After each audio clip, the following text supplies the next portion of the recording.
In the Bible, we find one of the most beautiful appeal from God. It says, "Today, if you hear His voice, harden not your heart." Would you like to spend this day with God? Listen to this devotional. This Day with God, a devotional by Ellen G. White. Go work today. The fear of the Lord is the beginning of wisdom, and the knowledge of the holy is understanding.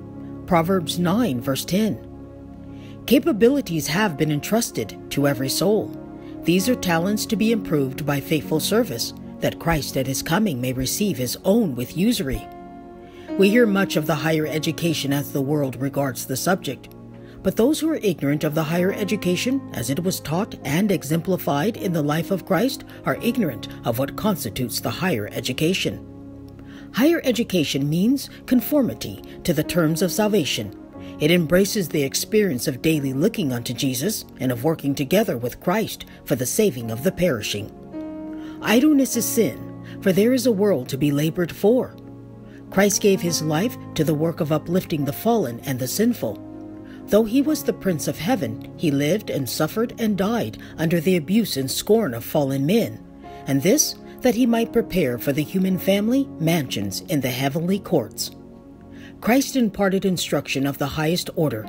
Can we imagine a higher education than that to be gained in cooperation with Him? Now is our time to work. The end of all things is at hand.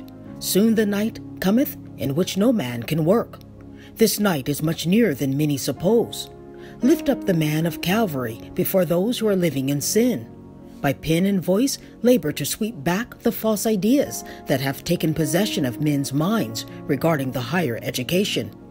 To every worker, Christ gives the command, "Go work today in my vineyard for the glory of my name." Represent before a world laden with corruption the blessedness of the true higher education. Light is to shine forth from every believer.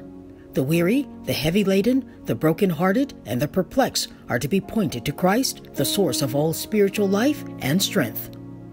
Seek for the higher education, which is entire conformity to the will of God, and you will surely reap the reward that comes as a result of its reception.